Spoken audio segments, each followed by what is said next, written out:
استغفر اللہ استغفر اللہ استغفر اللہ۔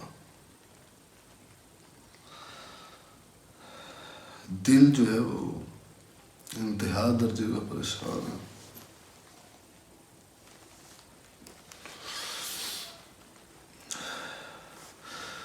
لاہور میں شالامار ہاسپٹل ہے، وہاں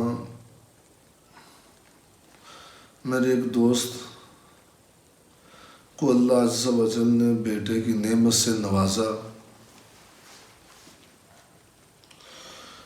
انہوں نے مجھے کال کی کہ مفتی صاحب آپ شالامار باغ جو ہے وہ آئیں اور میرے بیٹے کو جو ہے وہ گٹھی تھی، وہ جو شہد نہیں بچے کے منہ میں ڈالتے، سنت ہے یہ۔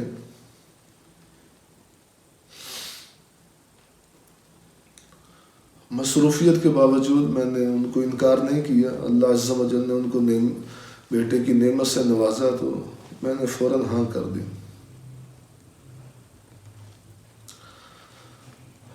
6 سے 8 بجے کے دوران جو ہے وہ جانا تھا۔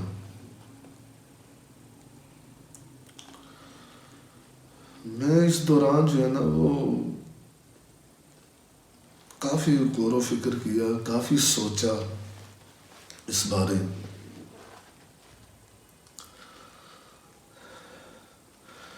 ان کا وہ خود بھی مذہبی آدمی ہے،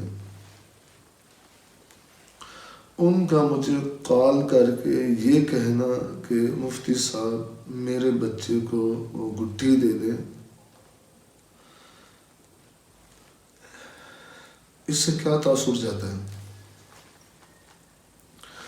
یقیناً اس سے یہ تاثر جاتا ہے کہ اس بندے کی نظر میں ایک نیک آدمی ہوں، اس کے گمان کے مطابق میں ایک باعمل عالم دین ہوں، ایک نیک آدمی ہوں۔ اللہ پاک مجھے اس کے گمان کے مطابق کر دے اور اللہ پاک اس کے حسن کی لاج رکھ دے۔ خیر وقت مقررہ پر میں گھر سے نکلا،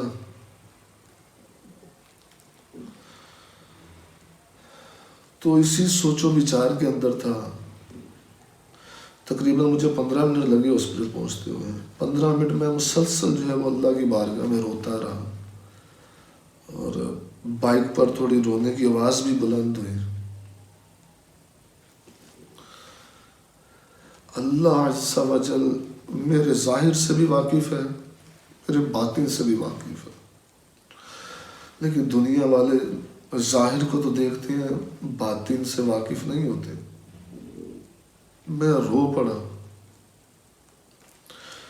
بائک چلا رہا تھا، روتے ہوئے میری آواز بھی بلند ہو گئی، اور اپنے رب کی بارگاہ میں جو ہے وہ بائک چلاتے چلاتے دعائیں مانگنا شروع کر دی کہ اللہ مجھے لوگوں کے گمان کے مطابق کر دے، یہ لوگ مجھے نیک سمجھتے ہیں، اے اللہ تو مجھے حقیقت میں نیک بنا دے، میری گناہوں سے جان چھوٹ جائے، ریاکاری سے جان چھوٹ جائے، اخلاص کی دولت عطا فرما دے۔ خیر میں سوچ رہا تھا، پھر وہ جو نومولود بچہ اللہ اسے درازی عمر بالخیر عطا فرمائے، بائک چلاتے ہوئے جو ہے نا اس بچے کے لیے جو ہے دعائیں کرنا شروع کی۔ دعائیں بچے کے لیے بھی کرتے کرتے اللہ کی بارگاہ میں جو ہے نا وہ میں روتا ہوا ہی گیا، بائک پہ دعا مانگتا، اور آنسو میرے نکل رہے ہیں کہ اللہ عز و جل اس بچے کا باپ تو سمجھ رہے کہ یہ مفتی اظہر بڑا نیک آدمی ہے، لیکن اے میرے اللہ تو میری حقیقت سے واقف ہے، تو اس سے تو کچھ بھی پوشیدہ نہیں ہے۔ تو دعا مانگتے مانگتے ایک منہ سے یہ جملہ نکلا کہ اللہ میرے برے اعمال کی نحوست سے اس بچے کو محفوظ رکھنا، میں اس کے عزیز و اقربا اس کے والد کی دل جوئی کی نیت سے جا رہا ہوں، لیکن اے اللہ میرے برے اعمال کی نحوست سے اس بچے کو محفوظ رکھنا۔ خیر وہاں گیا، ماشاءاللہ خوبصورت بچہ تھا، اللہ پاک اس کو صحت و سلامتی عطا فرمائے، درازی عمر بالخیر عطا فرمائے، اسلام اور مسلمانوں کی خدمت کرنے والا بنائے۔ خیر اس بچے کو گٹھی دی، گٹھی دیتے ہوئے میرا پھر دل بھر آیا، اور دل کے اندر جو ہے نا وہ ایک عجیب سی جو ہے وہ مطلب ہلچل سی اب مچی ہوئی ہے، عجیب سی جو ہے نا وہ طبیعت ہوئی پڑی، کچھ سمجھ نہیں آ رہی۔ ابھی میں نے جانا تھا کہیں، لیکن میں تھوڑی دیر کے لیے اب کہیں رک گیا۔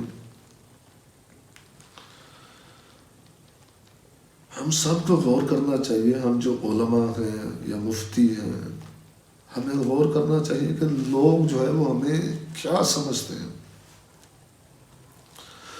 کیا ہم لوگوں کے گمان کے مطابق ہیں؟ لوگ ہمیں جتنا اچھا سمجھتے ہیں ہم اتنے اچھے ہیں، لوگ ہمیں جتنا نیک سمجھتے ہیں ہم اتنے نیک متقی پرہیزگار ہیں؟ اگر تو نہیں ہے تو میں اپنی چلے بات کرتا ہوں کہ جب میں گھر سے نکلا بچے کو وہی گٹھی دینے کے لیے، تو دل میں وہی بات آئی کہ یہ اظہر یہ لوگ تجھے نیک سمجھتے ہیں، جبکہ میں نیک نہیں ہوں۔ یہ کوئی عاجزی انکساری نہیں ہے، میں نیک بندہ نہیں ہوں۔ ہاں کوشش ضرور کرتا ہوں، کوشش کرتا رہتا ہوں کہ گناہوں سے بچوں، کوشش کرتا ہوں فرائض و واجبات سنن موقدہ پر سختی سے عمل کروں، لیکن جو مقام یہ لوگ ہمیں دیتے ہیں اس مقام پہ ہم نہیں ہوتے۔ تو یہ سوچ سوچ کے سر شرم سے جھک گیا، اور جب سر شرم سے جھکتا ہے تو پھر کیا ہوتا ہے؟ انسان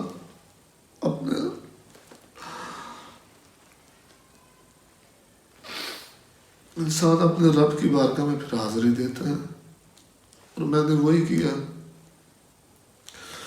اللہ کی بارگاہ میں جب ہاسپٹل پہنچا ادھر بچے گٹھی دینے کے لیے، وہاں میں یوں ہی بیٹھ گیا ایسے، اور وہاں وہ بچے کو لے کھڑے ہوئے، اور میں اللہ کی بارگاہ میں یوں بیٹھ کے رو رہا تھا کہ اللہ مجھے پتہ ہے میں گنہگار، مجھے پتہ ہے، لیکن تیرا یہ بندہ مجھے نیک سمجھتا ہے۔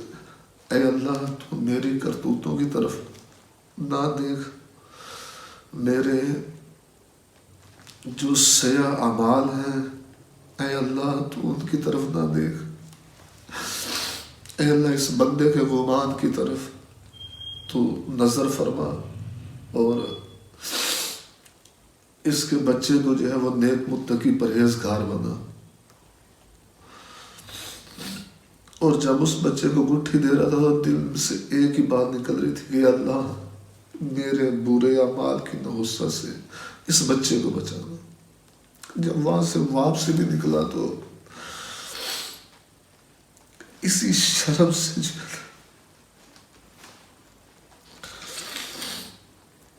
شرم آ رہی تھی اپنے آپ سے کہ یار ہم کیا ہیں اور لوگ ہمیں کیا سمجھتے ہیں۔ پھر وہی اپنے رب کی بارگاہ میں عرض کی کہ اللہ مجھے ان لوگوں کے گمان کے مطابق کر دے، مجھے اخلاص دے دے، مجھے ریاکاری سے بچا لے۔ اے اللہ میرا ظاہر بھی گندا ہے، میرا باطن بھی گندا ہے، اور تو جانتا ہے۔ لوگ میرے ظاہر کو صاف ستھرا دیکھتے ہیں لیکن میرے اندر کی غلاظت سے لوگ واقف نہیں ہیں، لیکن مولا تو واقف۔ تو اے اللہ یہ جب میں واپس آ رہا تھا تو میں اس بچے کے لیے دعائیں کرتا آیا، رو رو کے دعائیں کرتا آیا کہ یا اللہ بس نیک بنا دے ہمیں لوگوں کے گمان کے مطابق کر دے.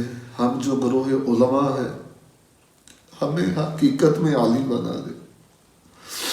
ہم بعمل ہوں فرائض واجبات اور سنت پر نوافل پر عمل کرتے رہیں اور اخلاص کے ساتھ کرتے رہیں. کیونکہ یہ چھوٹی بات نہیں ہے، بڑے شرم کی بات ہے کہ لوگ ہمیں نیک سمجھیں جبکہ ہم حقیقت میں نیک نہ ہوں. تو ہم اللہ تعالیٰ سے پناہ طلب کرتے ہیں. اے اللہ تو ہمیں معاف فرما دینا، اے اللہ تو ہمیں معاف فرما دینا.